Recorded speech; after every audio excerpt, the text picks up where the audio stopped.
Africa has been home to some of the world's greatest leaders. Interestingly, some of these leaders have been women who have ruled with power, wisdom, and precision. These women leaders were African queens who left incredible and permanent marks down in history.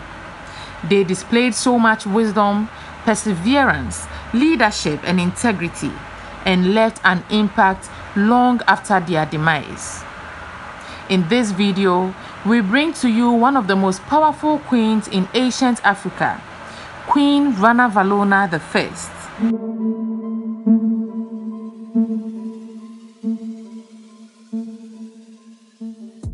From 1828 until her death, Ranavalona I ruled the large Indian Ocean island with dictatorial ruthlessness. She was an illiterate, and accounts of her activities have been told throughout history from people who either mistrusted her or were outright enemies of hers. There is general agreement that she was responsible for the deaths of thousands of people whom she suspected of opposing her, and her level of paranoia increased as she grew older. Ranavalona was born in Madagascar in 1788 and was named Ramavo. She was a commoner, not part of any hereditary noble family by birth. Instead, her ascent to the monarchy began with an accident of fate. Her father happened to learn of a murder plot against future Merina king Andriana Poini Merina and informed his master of what was afoot. The plot was foiled, and when Andriana Poini Merina later became king, he rewarded the informer by adopting Ranavalona as his own daughter. As an additional reward, Ranavalona was given in marriage to the king's son, Radama. Later on, Radama became King Radama I, and Ranavalona was the first of his 12 wives. The marriage was apparently not a particularly close one, and Ranavalona had no children. This meant that the question of who would succeed Radama at his death was very much an unsettled one. Matters came to a head when Radama, laid low by the effects of what may have been syphilis or cirrhosis of the liver, died in the summer of 1828. By some accounts, he was suffering so horribly that he cut his own throat. Ranavalona's position was perilous. Prince Rakutobe, the son of the king's older sister, was the rightful heir to the throne. But in the Malagasy belief system, any child she might bear, even after Radama's death, will be considered his own offspring and will therefore become a threat to the ruling monarch. It therefore would have made sense for Rakutobe to eliminate the threat by having Ranavalona killed. She acted swiftly. Radama had been open to Western influence, allowing Christian missionaries to set up schools in Madagascar. Ranavalona, however, had allied herself with religious figures and lawgivers in the traditional Merina belief system. Over a few evenings, while news of the king's death was still making its way around Merina lands, she quickly mobilized a group of military men from her home village and occupied the palace. Defenders of the traditional succession who showed up at the gates were given a choice: accept Ranavalona as queen or suffer the consequences. As the ranks of men who depended on the coup's success increased, her grip on power tightened. On 1st August 1828, she was proclaimed Queen of Madagascar, and the following June, she underwent a secret accession ceremony in which her body was anointed with the blood of a freshly killed bull. By that time, she had ruthlessly eliminated her potential rivals. Rakutobe was speared to death, and Rakutobe's mother, so as not to break a taboo by shedding royal female blood, was starved. Most of Rakutobe's relatives met similarly gruesome deaths. It is recorded that Ranavalona demanded of the crowd at her coronation to never say, "She is only a feeble and ignorant woman. How can she rule such a vast empire?" To that, she will respond, I will rule here to the good fortune of my people and the glory of my name. I will worship no gods but those of my ancestors.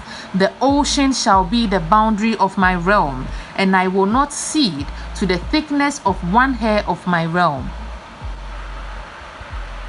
The fact that she was a woman ruler was not so remarkable in itself, for Merina culture had a strong matrilineal element, partly overlaid by male-dominant gender roles that had come to Madagascar from the Arab world.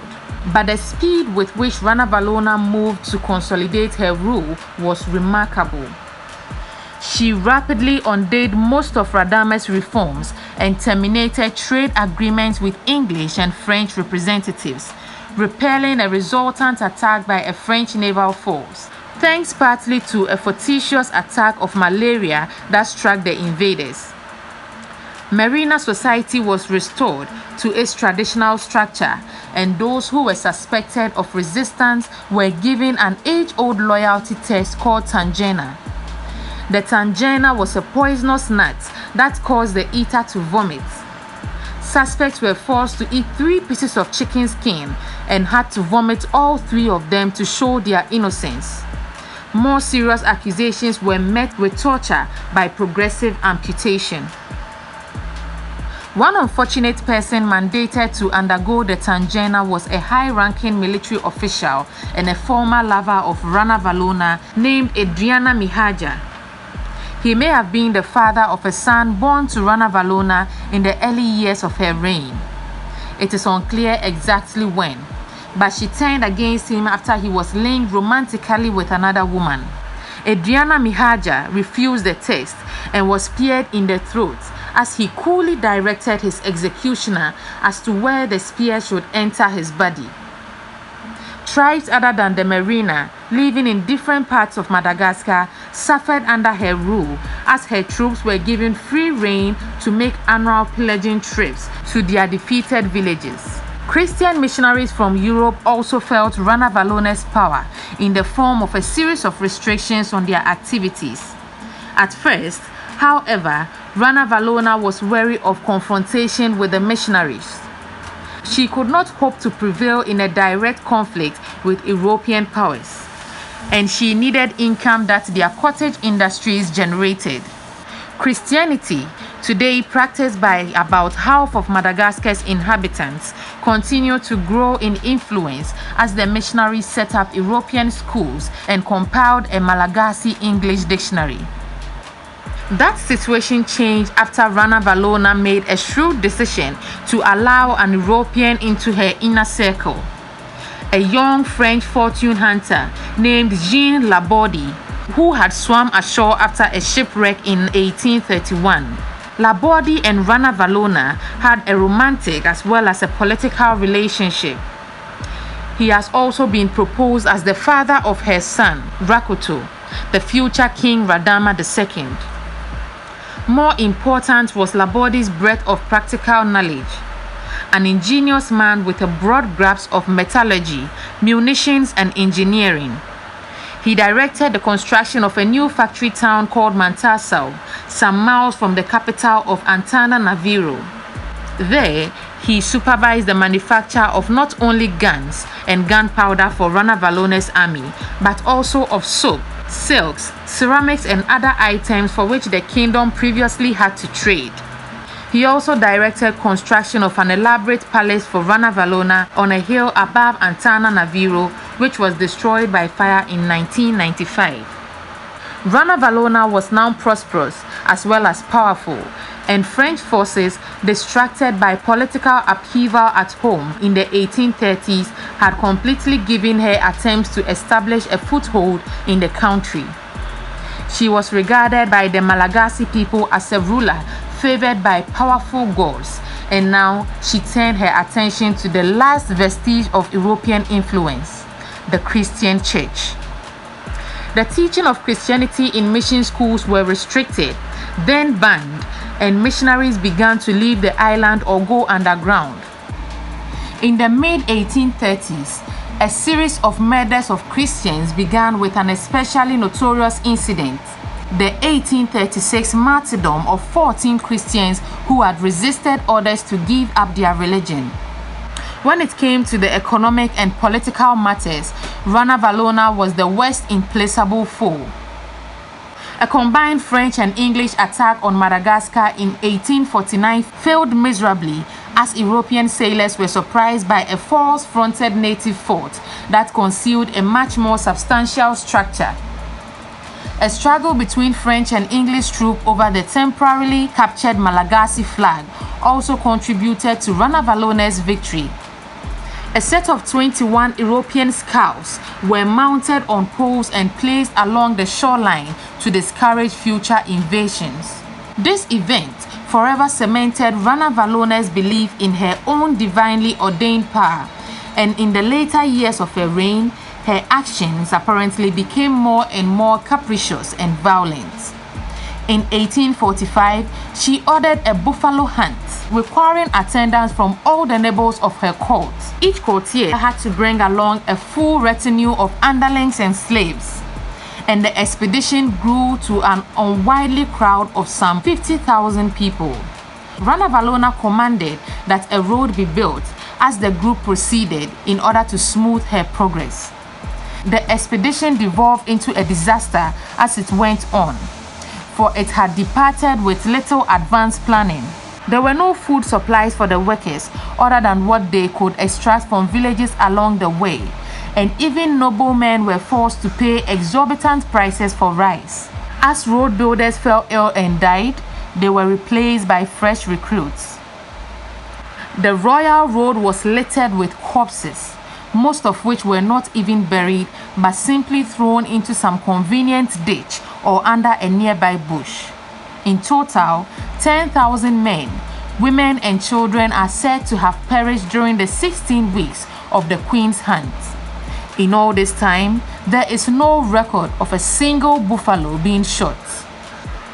Eventually, even Ranavalona's son, Rakoto, and her confidant, Laborde, turned against her and conspired with a French shipping merchant, Joseph Lambert, to drive her from power. The plot, launched in 1857, was well documented by an Austrian war traveler, Ida Pfeiffer, who was visiting Madagascar at the time and unwittingly became entangled in the intrigue. Ranavalona, probably with the help of spies, foiled the plan and toyed with the conspirators. Rakoto survived the resulting purges and pleaded for the lives of his European friends, and Ranavalona seemingly agreed. Her actual plan, however, was to send them on a forced march through malaria-ridden swamp. Many of the conspirators died, but Laborde survived. He later returned to Madagascar as an advisor to Radama II after Ranavalona's death on August 16, 1861. Many writers have referred to Queen Ranavalona I as the Mad Queen. Mad, though she might have been, and a tad brutal, Ranavalona was actually quite a good politician and leader. She did her best to retain her country's cultural heritage, defended it against more powerful foreign nations who wanted to take advantage of the island's resources, and expanded her territory to cover nearly the entirety of Madagascar. That said, the death toll associated with Ranavalona did not stop with her death. At her funeral, a barrel of gunpowder was accidentally ignited, and the resulting explosion killed several funeral attendees. Perhaps one may say a fitting end to her reign. Her son, Rakoto, who took on the name Radama II after his coronation, reversed many of his mother's policies, but proved himself to be inept when it came to spotting assassination plots, and was killed just a few years into his reign. The intrigue suppressed by Queen Ranavalona's brutal rule returned with a vengeance after she died, and Radama II was assassinated after only 2 years on the throne. A series of increasingly weakened rules opened the country to European exploitation, and in 1896, Madagascar became a French colony. Today, the island is unusually rich in traditional arts, probably because it remained free of European influence for much of the 19th century. If you like this video, please be sure to subscribe to Television CK and leave a comment in the comment section below. Thank you and goodbye.